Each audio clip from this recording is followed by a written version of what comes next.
Hi guys, welcome to another episode of Retro Hardware. So when we were doing the episode on the ColecoVision and I learned all about its add-ons, I thought we'd do another episode on one of the more infamous add-ons, the 32X from Sega.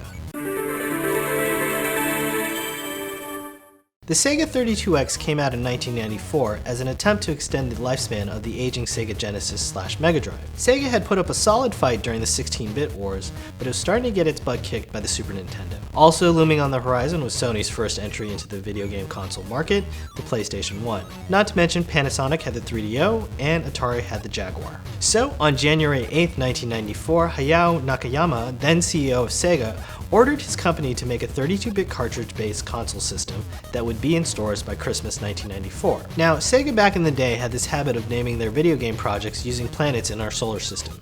So this project was at first called Project Jupiter. But after Sega found out that CD technology was cheaper, they decided to modify it and make it a CD-ROM based system, which would be called Project Saturn. The Sega Game Gear was Project Mercury, and the Nomad was Venus. The Sega 32X was codenamed Project Mars. Hideki Sato and other Sega of Japan engineers came over to collaborate about the project with Sega of America's Joe Miller.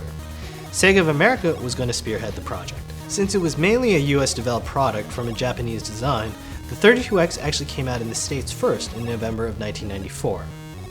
It then came out in Japan a month later, and finally in Europe in January of 1995. Let's talk about what's under the hood of the 32X. You have two Hitachi 32-bit RISC processors running at 23 MHz. It was capable of displaying up to 32,768 simultaneous colors. This was way up from the standard Genesis display of 64 simultaneous colors. Supposedly, the 32X would also have improved sound in games as Q-Sound technology was used.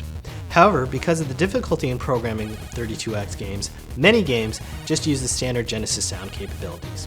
Let's talk about the 32X's launch here in the States. The original price was $159.99, and it didn't come with any pack-in games. Instead, you got a booklet of coupons for $10 off any of the launch titles for the 32X. Here's what you got in the box when you purchased the 32X. The system, a plastic spacer to use on the newer style Genesis modules, an AC adapter, cables, and these metal retaining clips. So unfortunately, hooking up a Sega 32X was not a matter of just slapping on the adapter onto the system. It was a little more involved process. Here's how you install a 32X to your Genesis system.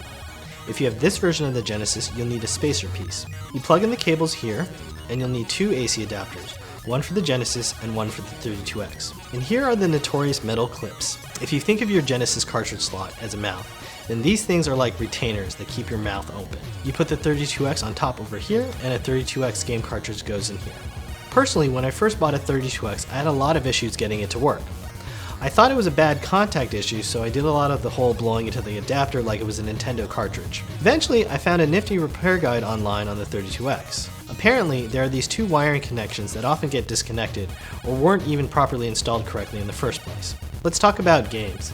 Since the 32X was pretty much a failure both here in the US and abroad, it has a very small library of games. The US got the most releases at 36. There was one Japanese exclusive, which was one of the Romance of Three Kingdom games. And there were two European exclusives, a FIFA soccer game and Darkside. Darkside is one of the holy grails of video game collecting, with copies selling in the $700 to $1,000 range. Also, because it was a European exclusive, it was region coded so you could only play it on a PAL console. Surprisingly, FIFA isn't, so you can actually play a FIFA Euro Kart on a US system. The rarest game that was released over here in the US was the last one released. It is Spider-Man Web of Fire. It's an average side-scrolling action game. Daredevil makes a special appearance. What's interesting to note is that it was made by Blue Sky Software, the same developers of Vector Man, a popular title on the Sega Genesis that got great reviews. Let's talk about some of the better games for the 32X. 32X had a decent port of the fighting game Virtua Fighter. Here's a comparison shot of the 32X version with the Sega Saturn version of Virtua Fighter. There was also a good port of the racing game Virtua Racing. Here's a comparison shot of the 32X version with the SVP chip-enabled Sega Genesis version. The SVP chip was Sega's answer to the Nintendo's FX chip. Unfortunately, only one game used it.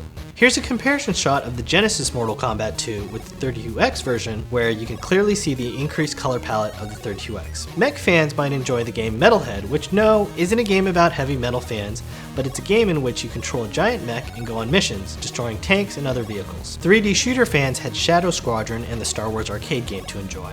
While Sonic the Hedgehog didn't make an appearance on the 32X, you did have the 32X exclusive Knuckles Chaotix game, which was set in the same universe. Some people feel that 32X was worth it just alone for this title. You also had a handful of Sega 32X CD titles, which require a Sega CD, a Sega Genesis, and a 32X, all requiring their own power supply. Needless to say, it was a pretty unwieldy setup. The 32X also had pretty much arcade-perfect ports of Space Harrier and Afterburner. Problem was that these were really old Sega arcade games, and I think gamers were hoping for more from this supposedly next-gen system. Ultimately, the 32X was a failure, with the system being cancelled the very next year in 1995. Sega had planned to release a system called the Neptune, again with the planets, which would have combined the Genesis and 32X into one sleek unit. Hopefully it would only have used one power supply. Anyways, Electronic Gaming Monthly pulled an April Fool's joke one year saying that they had found a warehouse full of these Neptune systems and were actually offering them for sale. Actually, several skilled members of the modding community have made their own working Neptune systems. It requires a lot of wiring and soldering, but it can be done. So, the 32X in every sense of the word was a really poor stopgap solution. True gamers had been burned by Sega with the Sega CD add-on, which was expensive and also a failure. Moreover, most gamers also knew that a better, more powerful system from Sega, the Sega Saturn, was just around the corner. By 1995, many toy stores like Toys R Us were clearing out 32X systems for 1995. This was another longer episode than usual. I hope you guys enjoyed it. Happy collecting.